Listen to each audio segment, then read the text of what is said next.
Good. So, hi, Michael. Thank you so much for being a guest for this new podcast episode, The Life of the Social Media Manager. Before starting and discovering your life journey, can you tell us a little bit about yourself? Yeah. Well, I just wanted to first of all start off with saying thank you so much for having me. I'm really excited to be here. A little bit about myself. My name is Michael Ibe. I was born and raised in Nigeria, but moved to the United States in 2003 after receiving scholarship from my country to go anywhere to study. With that scholarship, I ended up choosing to come to Chicago because I had family here and some relatives, so it made sense from that standpoint. I didn't know it got this cold in Chicago, but I really liked the big city. I went to school at Roosevelt University for my undergrad in finance. Then I did my MBA in management with a minor in integrated marketing. I currently live in Naperville, Illinois, and I work in downtown Chicago for Great Wolf Lodge. Fun fact about me, I love all things fitness. I love running. I'm a huge foodie, and I love to travel as well. Good. So you have a pretty interesting background. So actually, I read about yourself that you are a social media expert. Can you describe a little bit this title? Maybe if you want to mention how does your day look like? Okay, perfect. I am the head of social media and SEO at Great Wolf Lodge. I've been in my role now for about a year and a few months. I started in February of 2021. The interesting part about my job is there is no typical day, like for social media managers, it's just like your day is just like a whirlwind. So some days I could be reviewing creative concepts for social media posts. I could be reviewing our content calendar. I could be meeting with my agency partners, doing presentations with leadership in my company. I could be reviewing blog posts for our blog landing page for Great Wolf Lodge. I could be reviewing SEO roadmaps, launching new channels or tactics. Like we recently, as of a year right now, we launched within our TikTok page. And we are also revamping our LinkedIn strategy as well. So really exciting activations happening from a social media standpoint there. I'm usually looking at analytics because we always want to understand who our customer is, what is that user journey like, and how are they digesting and engaging with our content. I could be looking at day-to-day schedules of our posts, making any changes needed, editing copy, meeting with my fellow marketing peers in the organization, doing product launches. Like right now, within Great Wolf, we're launching at a number of new locations coming soon. Like we just did groundbreakings in Maryland. We're launching a new lodge there. Then we also recently just launched or did a groundbreaking in Naples. So doing social media posts about that and letting the audience know what is coming soon from a brand standpoint.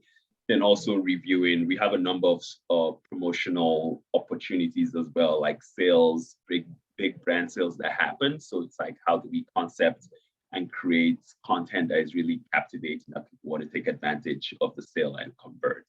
That's kind of like my day in a nutshell.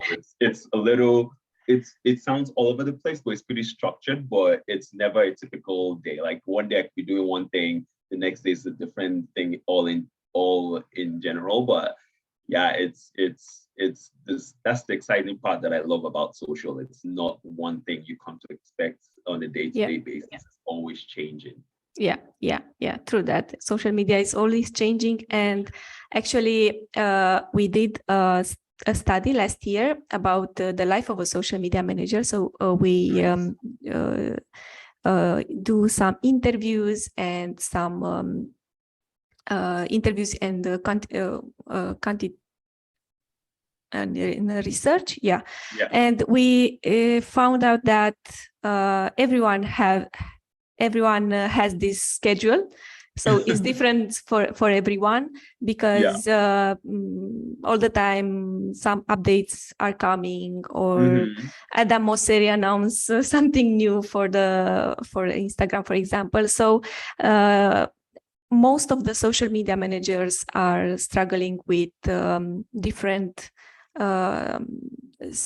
scheduling, different programs each day. So I don't know if there is a size fits all when it comes to how to arrange your day, or how to prepare the days in advance, or stuff like that. Maybe some things can be arranged, but others, I think. That's the crazy part, because I usually will have a to-do list. Like, I want to check this off the list, but the way I walk around that is like, yes, I'll have this to-do list, but I always have a level of flexibility in my to-do list, because things could change. Like, for example, with Great Wolf Lodge, it's all indoor water parks, and sometimes certain water parks could be shut down, because they're doing renovations and things like that. So that's a change in your day entirely, because you have to work with the PR team to get comms out.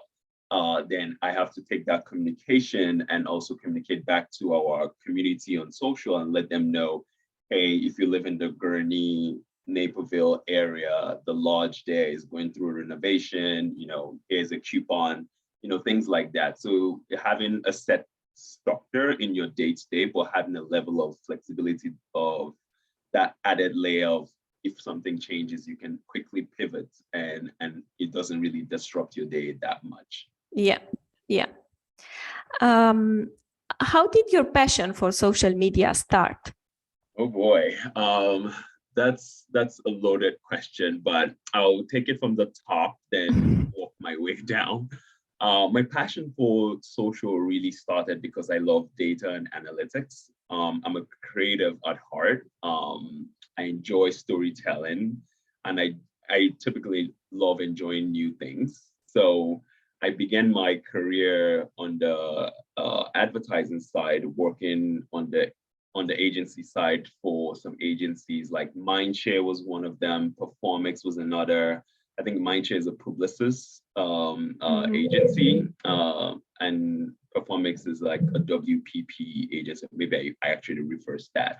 But that's where I started my career. I was a search engine marketing specialist. So think your SEM, SEO, working for brands like Lexus, Kohl's, just to name a few. After my stint on the agency side, I moved over to the brand side, where I oversaw digital strategy. And I noticed a lot of my roles when I moved over to the brand side was not just only about search engine and SEO and your display and programmatic, but a lot of them were inclusive of social and social strategy. But when I think about social, it was entirely different. So such was, when you think about SEM and SEO, it's very copy heavy, and it's not a ton of like imagery. Maybe when you do your display ad, that's some imagery that you use there, but it was very copy heavy and very analytics heavy. But there wasn't a real need for like visuals, whereas social was very like visually heavy. You're using images to tell a story. You're using images to drive FOMO, that's fear of missing out, so that your guests will see this and want to captivate them enough to want to come and experience your brand. So the visuals of social and the heavy usage of like images to tell a story, I kind of like fell in love with social from that aspect. And the brands that I worked with, like I worked with PF Chang's was another brand I oversaw digital and social. Then I worked with a food and beverage brand in Phoenix, and it was very social media heavy. I had to shoot content, I had to produce content, but I was still doing like SEM in the background to try and push the brand out. But a lot of it was very social heavy. So I just love that aspect of being creative. and telling stories. Then I loved connecting with our guests on stories because, for example, I'll use an example of the cocktail brand I worked for. When I post the recipe on social, people are so excited for like National Margarita Day. They're like, oh my God, this is amazing. How do I make this? And you're connecting with your guests on social there. You're telling them these are the ingredients, this is the recipe, so that they can produce something exciting for themselves. Then for Great Wolf, when I do a post about the water park, people are so excited. They're like, I want to come and visit. My visiting day is on this day. And you're getting excited with them on social about their upcoming stay. So I love that aspect of one, storytelling, connecting with our guests on social and the consumers. I love that aspect of also building a community, and overall just creating joy and positive sentiment through your brand and just humanizing it in that element. So that's where my passion for social really started. Great. So you worked in an agency, then moved to working for a brand. Yeah. What are the most important skills to become a social media manager? Yeah, I think the number one skill, a couple of things I'll probably touch on just a little bit. This one is a little bit of a cliche, but you have to have passion, energy, and enthusiasm for what you're doing. You really need to enjoy what you're doing so that you can put your best foot forward. And, because you're spending so much time at work, you want to be able to be passionate and energetic and enthusiastic about what it is that you're doing. That's one. I think that's an important skill set that doesn't just rely just on social. It's every single career point. You have to have passion for what it is that you're doing. Yeah. Then social, like we just talked about earlier, social is always changing. Your day-to-day is never really scheduled, but you have to want to have that willingness to learn. It's an always changing landscape. Instagram is releasing new updates here and there. Same thing with TikTok and Facebook and all the other channels and Twitter. Just you want to have that willingness to learn, because the day-to-day for the social media landscape is also changing. Another skill set I would say for social, because you end up becoming a storyteller and a content creator and a producer. So being a creative is a skill set I feel like you need for social, because social media, man, we wear many hats. Sometimes you get employed into an organization and it's a startup and you have to do X, Y, and Z for social. Yeah. Creative, the jack of all trade is honestly the job description of a social media manager. So just willingness to just jump in and be creative and want to do it all, honestly. Another one would be, you want to be a community builder. Social media is all about building community. So as you build that community, you want to be able to tell authentic stories and make authentic connections in a meaningful way. So I feel like high level, these are some of the skills that I've noticed that you really need, that willingness to learn. I'm always looking around and seeing what other brands are doing in my vertical, then also seeing what aspirational brands are doing outside of my vertical.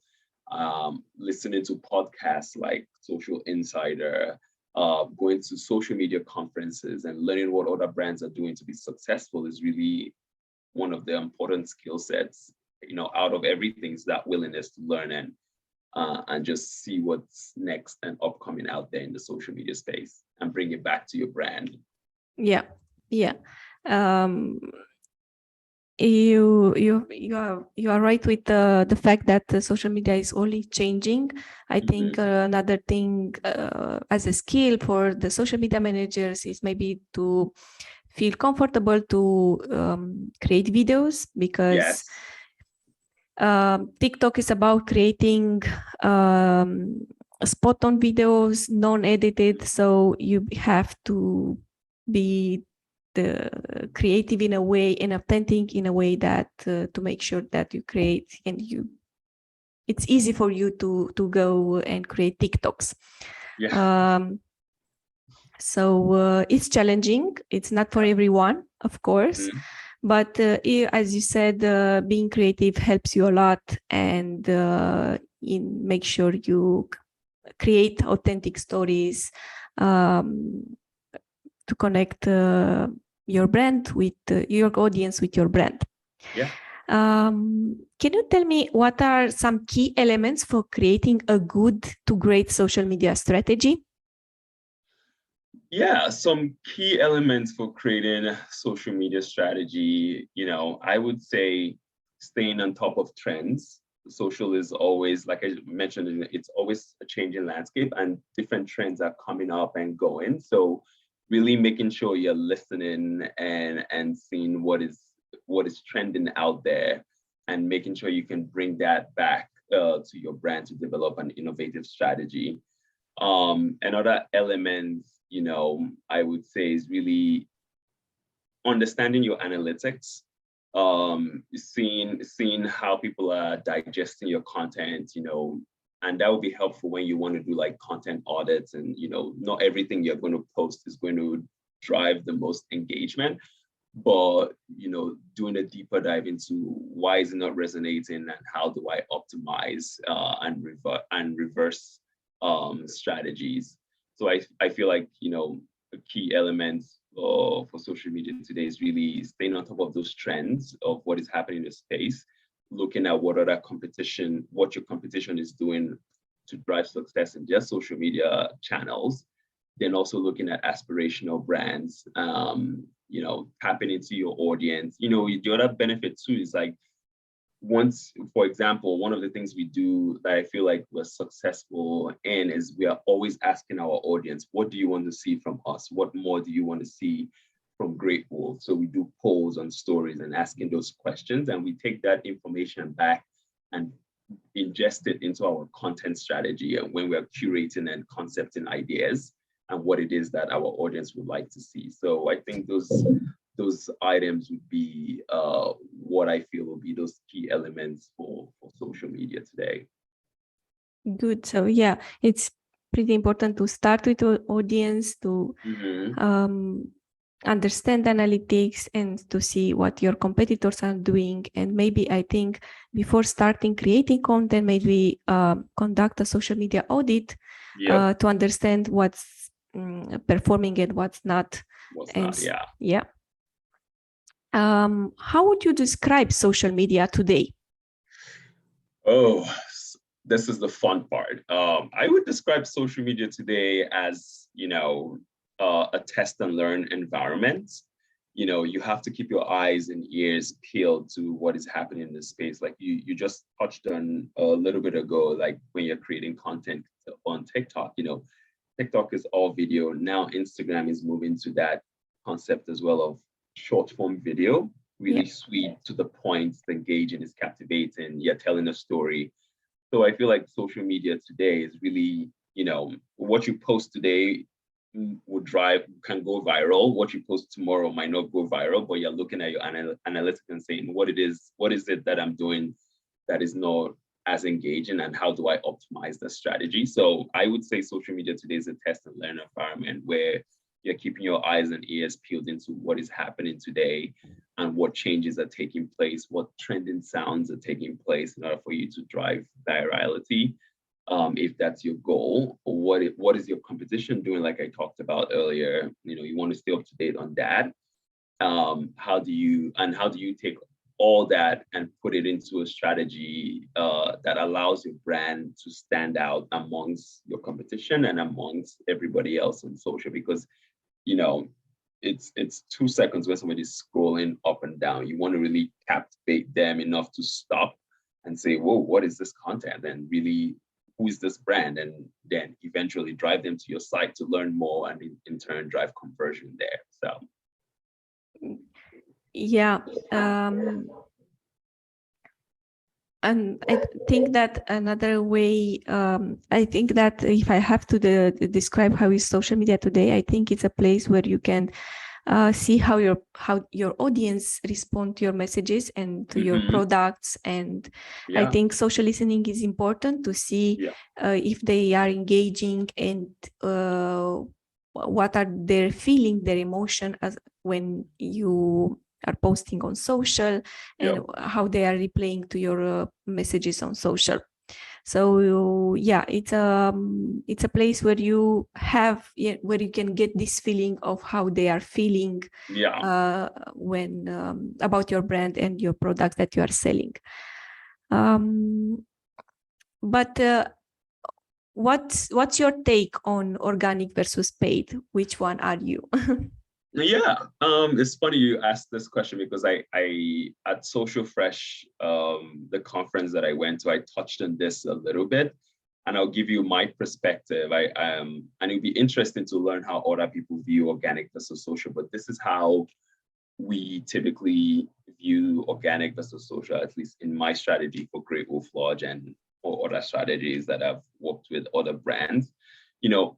Paid social is a tactic that I use to amplify the brand, creating awareness for your brand, which in turn drives that consideration and makes your brand more top of mind. It in turn drives conversion.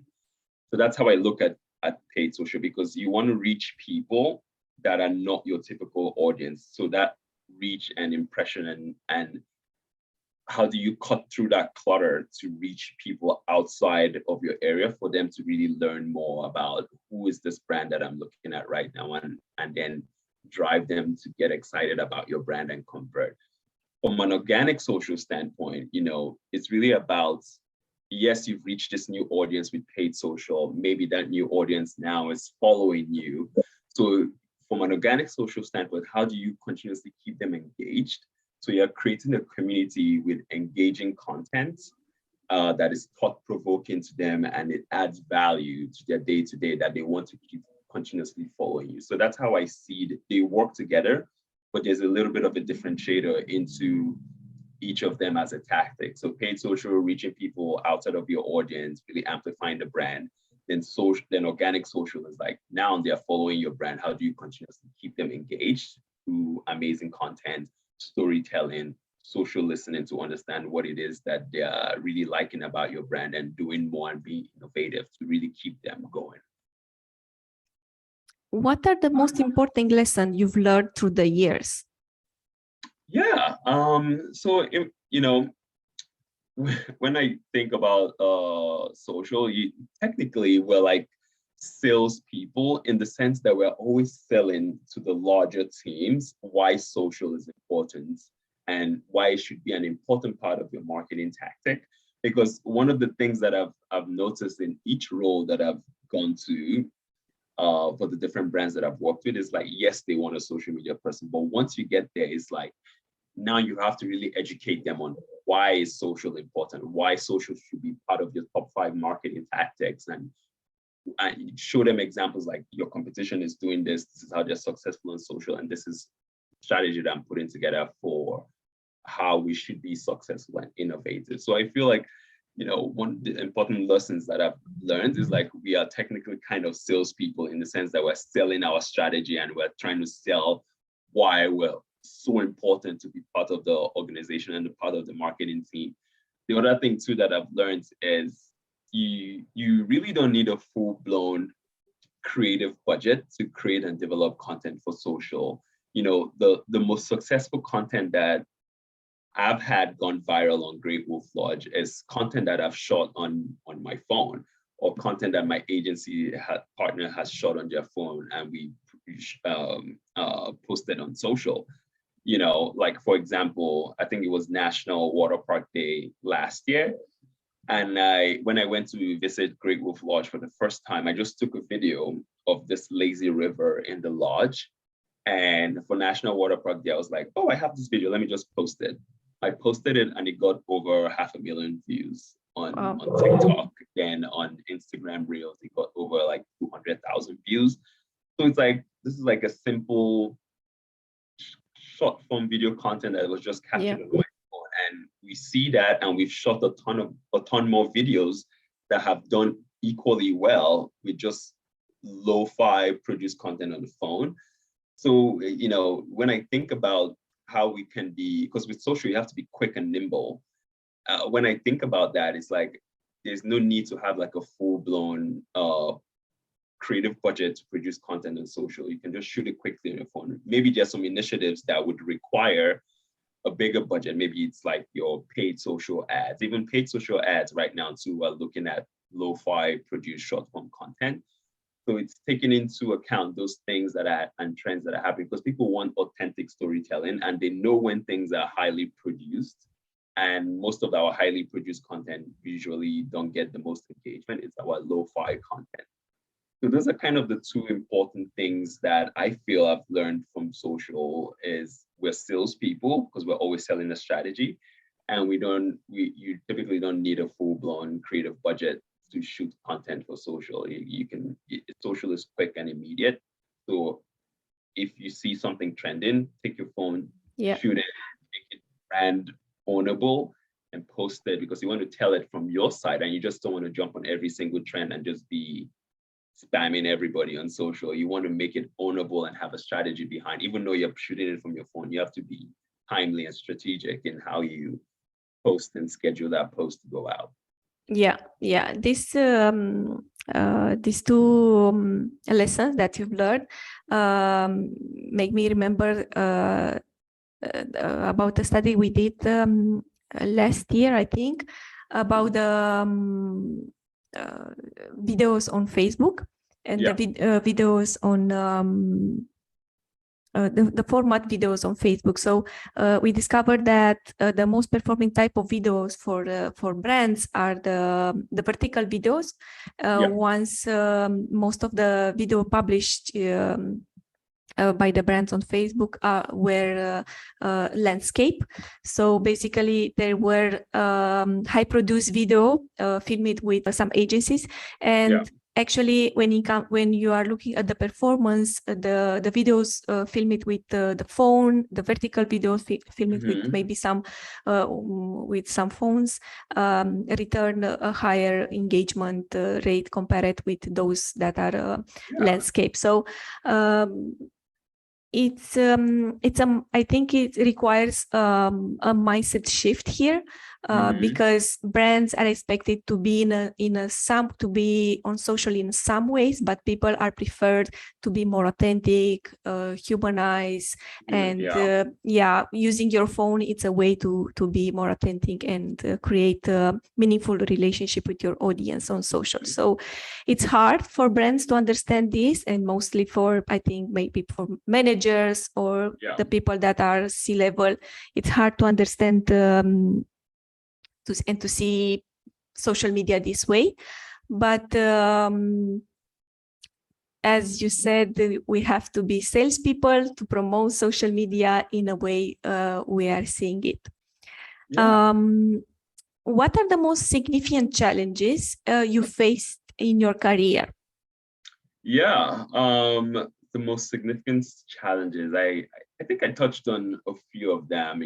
One of them is, there's always a new change on Instagram. There's always a new change on Twitter. There's a new change on Pinterest and YouTube and TikTok. So I think the challenge of social media managers today is we do a lot, and staying up to date on the ever-changing world of social while continuing to be innovative is a challenge in itself, because you're just one person and there's always a change happening. So it's like, for a way to curtail that is, like I said, you don't want, for example, with trending sounds and music, you don't want to jump on every single trend. You want to be niche enough to say, okay, this is one trend that is trending and I want to focus on this one. So, as many changes that are happening in social, you have to pick out which one is going to really benefit your brand and focus on that one thing. And it's okay to focus on that one thing and give your reasonings to your team why you need to focus on this one thing to be successful and innovate for your brand. So I think that challenge is like staying up to date on all those trends and figuring out which one trend is going to be beneficial for your brand, for you to be competitive. Then also staying 10 steps ahead of your competition and doing it better in a way that is ownable to your brand. Then in some instances, if you're late to a trend that is happening or a change that has already happened, how do you pivot and spin it in a way that is you as a brand, you can make it your own and still be differentiated from everybody else. So I think that's honestly the number one challenge, is like social media is always changing, and trying to understand which change you want to focus on as a brand, so you don't jump on every single change and be misplaced in that process. So how would you describe a good piece of content today?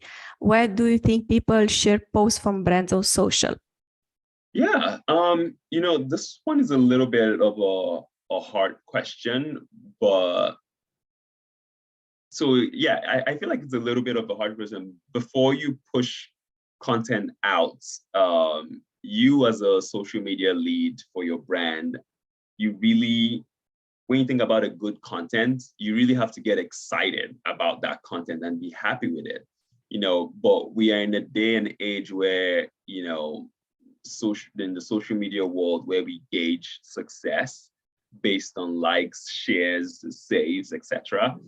But for me, before I push out any content into our social media channel, my team knows me. I'm a little bit of a nerd and a dork in this way, because I see a piece of content and I get so excited. I'm like, oh my God, this is so good. Like, I love this. Like, and I can't wait for it to be out there. So I get excited about it. And that's because I know what the brand would like to see in a social setting. Then I also know what types of content would drive engagement with our guests, because you've walked to them, you're looking at analytics all the time, and you understand what it is that is going to resonate with them. So I talked about short form video. It's quick and easy, and people, our attention span is so short. So you want to really tell that story in 2 seconds or 3 seconds or 15 seconds, so that it captivates them enough to want to keep following you. The other thing too, a good piece of content for us, I talked about like the lazy river video that we've posted, and we've posted similar like-minded videos. Then UGC is a big one. When I touched on not having a big creative budget and shooting content on your phone, we are also in an era where everyone is a content creator. You're a content creator, I'm a content creator. The picture you took today of your son, that's you creating content for family portrait. Me taking a picture of the lazy river at a Great Wolf Lodge, or any other picture, is me being a content creator.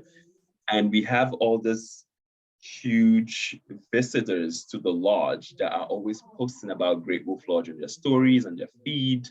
So as another way of telling that authentic storytelling through the eyes of your guests, is really resharing their post on your feed. And that's one of our top performing content, is the UGC video and also static imagery.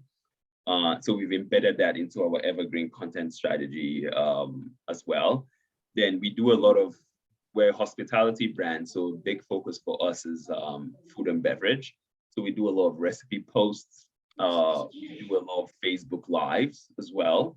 And people have come to love our live because we do them, we are not frequent with them. It's like once every other quarter. So people come to get excited about it. It helps add value to families that, are looking for activities to engage their kids at home. So it's like all this fun activities that you can do, like craft, DIY type content is what we shoot for our Facebook Live. So that content really works really well for us. Giveaways are another good one as a good piece of content. Once our audience enjoys the content and we see them sharing it to their stories, we see them saving it. So, creating that shareable content is how I feel, why people share posts today is because they're adding value to them and they want to go back to those posts and reference them. Let's say they're cooking at home or they're making a cocktail. They have your recipe post that they've saved. Maybe they're thinking of an activity to do with their kids at home. You have some of our craft and DIY content that is already on our page that they've saved and they've shared.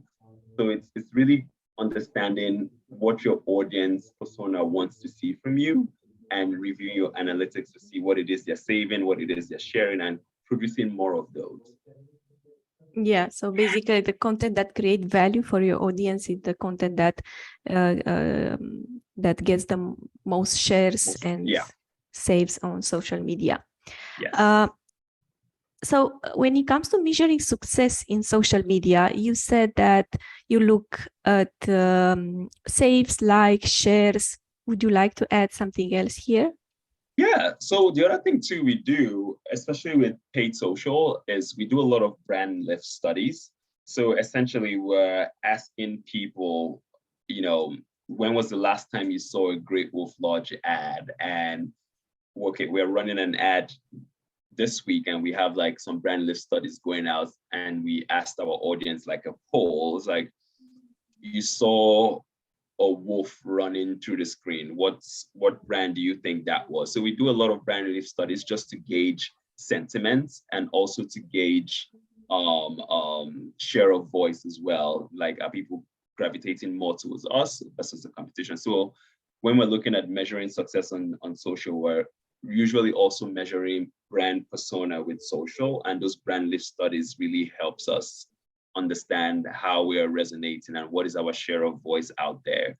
Then we're also looking at our community in terms of one of the KPIs for us and my team is growing our community base on social.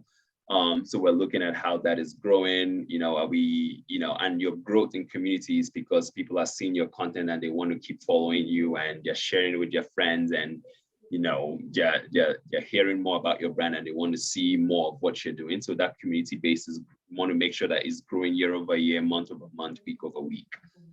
From a paid social standpoint, again, we're looking at conversions in terms of are we getting the KPIs that we need from a booking standpoint? Is our bookings growing year over year, month over month?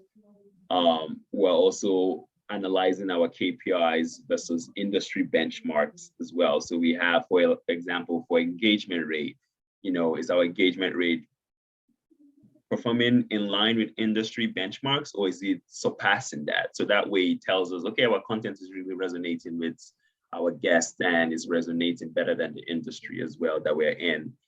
From an organic social standpoint, we go through monthly reports, we go through quarterly reports, and also at the end of the year, we're reviewing performance versus last year as well, and understanding and seeing, are we reaching those milestones that we want to reach as a brand, and how are we growing our community from a social standpoint? So this is kind of the additional ways that we're measuring success. So we paid social is with those brand lift studies, with conversions. From an organic standpoint, we're looking at how our community is growing year over year, and we're monitoring that growth through our monthly reports, yearly reports, and our quarterly reports to give us those insights and it's helpful for us to see that because we can in turn pivot and optimize our program. Yeah, and I think looking monthly or quarterly at your social media performance data, it's a way to make sure that you are on the right track and you achieve your strategy that you proposed. So thank you so much, Michael, for sharing all these stories and ideas about social media and how to become a social media manager, about the skills and lessons you've learned through the years. Where people can find you? Yeah, I'm on LinkedIn. It's Michael eBay on LinkedIn. I'm on Instagram as well. I think my Instagram handle is Ugo eBay. So you can find me on Instagram. You can find me on LinkedIn as well. So yeah. Good. So LinkedIn, Instagram is the place where you can find Michael and learn more about social media and his life lessons. Thank you so much, and see you soon. Yeah, thank you so much.